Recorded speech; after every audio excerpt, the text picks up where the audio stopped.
আমি, রেহানার ছেলে মেয়েরা, আমার ছেলে মেয়েরা, তারা কি অপরাধ করেছে? তারা কি বাংলাদেশে গেছে মা প্রধানমন্ত্রী এই ব্যবসা দাও, ওটা দাও, সেটা দাও করতে গেছে? তারা কি হাওয়া ভবন খুলে কমিশন খেয়েছে? করেনি তো। তাদের বিরুদ্ধে মামলাটা কিসের? সবার বিরুদ্ধে হত্যা মামলা, সবার বিরুদ্ধে। আমেরিকার থেকে বোধহয় গুলি করে জয় হত্যা করছে, পুতুল এই ইন্ডিয়ার থেকে, রেহানা লন্ডন থেকে, সবাই নাকি হত্যাকাণ্ড ঘটিয়েছে। আর আমি তো আছি। প্রায় 450 মামলা আমার বিরুদ্ধে হত্যার, যদিও এর মধ্যে অনেকে জীবিত হয়ে ফিরে এসেছে বা কেউ অ্যাক্সিডেন্টে মারা গেছে, কিন্তু তা বলেও তো লজ্জা শরম নেই, বলেই যাচ্ছে আর মামলা রায় দিয়ে যাচ্ছে। এবং খুব ভুল করে ফেলেছি। আমার ছেলে মেয়ে বা রেহানার বাচ্চারা কখনো কিছু চায়নি, কিচ্ছু চায়নি। আমি জোর করে এই পূর্বাঞ্চলে 10 কাঠা করে জমি দিয়েছিলাম, আমি জোর করে দিয়েছি। এখন আমার নিজেরকে অপরাধী মনে হয়।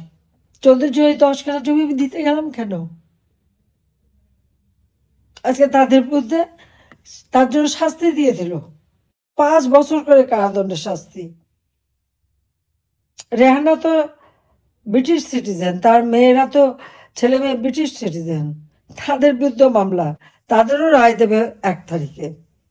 কারণ অপরাধ 10 কাঠা জমি, 10 কাঠা জমি নিয়েছে, এটা তো বিরাট অপরাধ।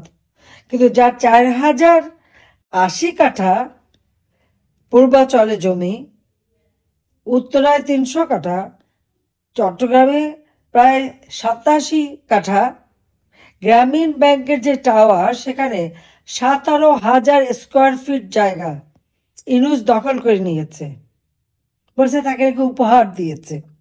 বিনা পয়সায় সেই ফ্লোর নিয়ে সেখানে ইনুস সেন্টার খুলেছে, 9 কোটি টাকা দিয়ে ফ্ল্যাট কিনেছে।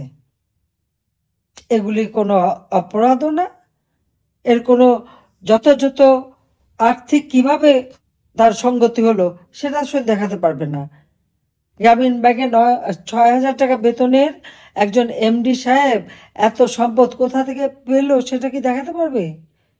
আপনারা একবার চিন্তা করেন তো, যে একটা লোকের বিরুদ্ধে 666 কোটি টাকা তার কাছে ট্যাক্স বাকি, তাই 666 কোটি টাকার ট্যাক্স হলে তার টাকার পরিমাণ বা সম্পদের পরিমাণ কত? কত সম্পদ থাকলে 666 কোটি টাকা ট্যাক্স হয়? সব মামলা বাদ, সব বাতিল। লেবারের টাকা আত্মসাৎ করে লেবার কোর্টে সাজাপ্রাপ্ত, লেবারদের করা মামলায় সব বাতিল। যাক, আমি আর কথা বলতে চাই না।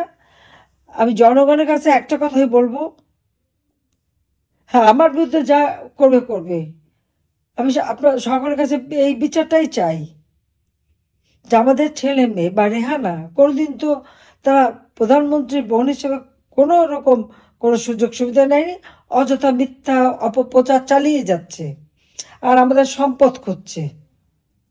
আমরা তো সম্পদ বানাইনি, বানাতে যাইনি, আমরা আরো মানুষকে বিলিয়ে দিয়েছি, 32 নম্বর বাড়িটাও বিলিয়ে দিয়েছি।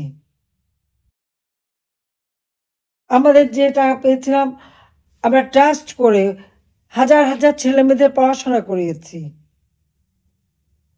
তাদেরকে সহযোগিতা দিয়েছি। হ্যাঁ, উত্তরাধিকার সূত্রে যে সমস্ত গহনা বা বৈবাহিক সূত্রে উপহার যেগুলি লকারে ছিল, আমি জীবিত থাকতে সেই লকার ভেঙে বের করলো, কিন্তু সেখানে আমার দাদির, বাবার নানির, বাবার মায়ের গহনাগুলি, সেগুলি গেল কোথায়? পূবালী ব্যাংকের যে আমার লকার, তো সে পাকিস্তান আমল থেকে, সেখানে নাকি শুধু একটা বস্তা পেলো, বস্তার ব্যাগ পেলো, তো অলঙ্কারগুলি গেল কোথায়? সম্পদগুলি গেল কোথায়? সে জবাব তো দিচ্ছে না।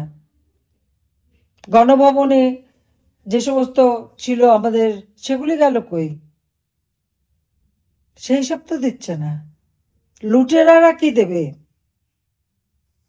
যারা অপরাধী এখন তারাই নিরপরাধীর উপরে শাস্তি দিচ্ছে। আর আওয়ামী লীগের নেতাকর্মী, তাদের তো ঘর বাড়ি তো নাই, প্রত্যেকের বিরুদ্ধে মামলা, এমনকি ছেলে মেয়ে আত্মীয় পরিবার পরিজন, এমনকি শ্বশুর বাড়ি আত্মীয়দেরও ছাড়ছে না। ইউনূস এত বড় একটা মানে গণ্য লোক,